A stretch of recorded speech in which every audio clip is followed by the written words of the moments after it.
been 2 weeks solid of straight rain, and I came back to check up on the shark fin. Got done right before it started raining, and held up pretty well. There was an elk that came up here and walked over it, but it didn't do too much damage. So now it's time to pop off this and land into a left-hand berm. And the left-hand berm is going to go into a right hand, and then probably another jump into a left hand, and then a shark fin, land into a bank transition right hand, and into another bank transition left hand with a shark fin exit. And then from there we might get some bigger jumps, but I want to keep it going slaloming side to side, and everything's going to keep getting a little bigger. I think where it's kind of tight right here, these berms and shark fins will be a little bit more of like catch berms, so you'll like kind of fly out of one and catch into the other, so it'll be a little bit lower speed, and then when it opens up we'll start getting more bigger gaps between them. So yeah, should be fun.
So dive down here, super fun.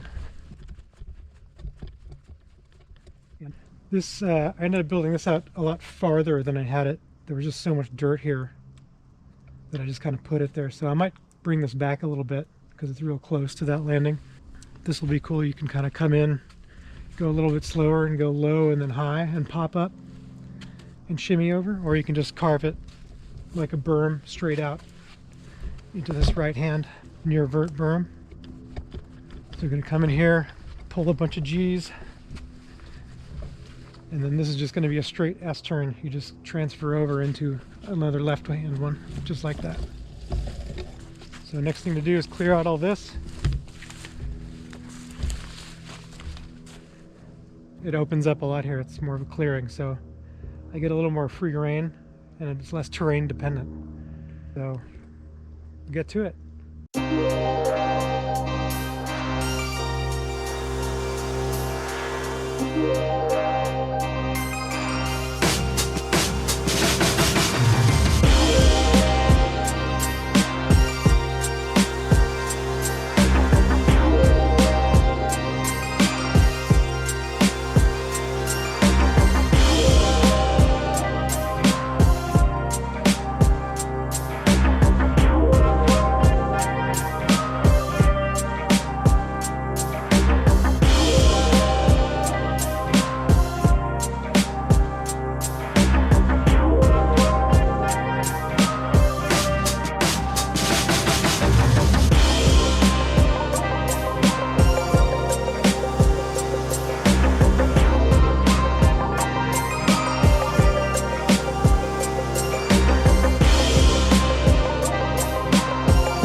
Alright, the exponential G-force descent section is complete. And I now have an exit. This is going to be kind of a reset. Just a real mellow transition into a pretty small jump. Going to go about 15, 14 feet. It's been raining like every other day or once a day. So I still haven't even tested from pretty much the only jump I've tested since last season was the last jump of the season that I first started building this season, and it's just been too wet, so I haven't been able to make adjustments. But I'm not going to complain about being able to make progress. It's been incredible weather for digging, so going to get started on clearing this out, get into the next phase of the build.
right, we've actually had a few dry days in a row. So I'm back here at the 17-foot double that I haven't hit yet. And I've just been doing a bunch of run-ups and figuring out the speed for the roller. The roller makes it actually kind of deceptive how much you need to slow down and how much speed you get from entering into it. So I've just been trying to figure out that and kind of matching it to the speed of the where the old abstract hip used to be, that roller. It's kind of the same setup, and about, you know, this gap is only about 1.5 feet bigger, 2 feet, and it's about the same lip. So I'm ready to hit it. And I actually reshaped. I pushed this entire roller berm out because last time I was doing run-ups to it, like almost a month ago now, I was doing them over and over again and it didn't feel good. It felt sketchy. And I realized that it's because you weren't ever really setting up straight for the jump. And the jump is straight itself. So you don't want to be going off a lip while you're still turning or just trying to straighten out at the last minute, unless it's a hip and you're actually going to land in the direction you're turning. If you're trying to go off a straight lip and you're still turning, you're going to go dead sailor off to the side and eat it. So I pushed the whole roller berm out so you can line up straight, and I transplanted some ferns inside so it wouldn't look like a big wide freeway. And yeah, I'm ready. I've felt out the speed. You slow down a ton here and then just dive in and I should float right over. I'm going to do that and then continue down the S turns. It'll be cool to hit them with some speed. All right, here we go. Okay, I'm just going to start from here after the left-hand shark fin, and I jumped the 15-foot and then down to the new section. I just did a bunch of run-ups. I probably did like 10 run-ups from here to figure out the speed. All right, just roll down.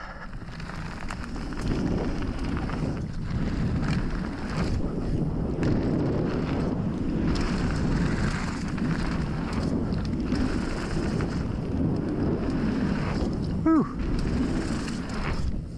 Yeah. Oh. Oh. Oh God. I hit the S turns pretty bad. I feel like I could probably do this one, but I wasn't sure. It's all soft right there too. There's Davey riding the loam trail.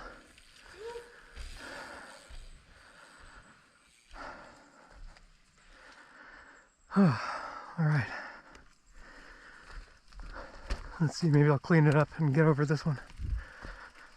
Let's do a full run actually.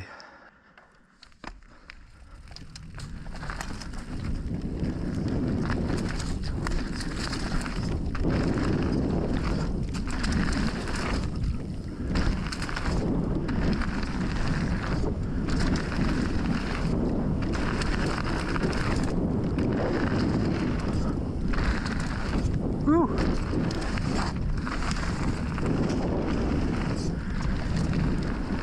Whoa!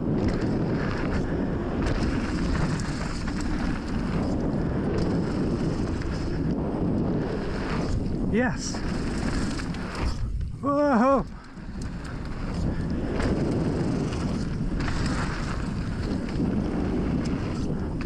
Oh! Oh man, that was awesome.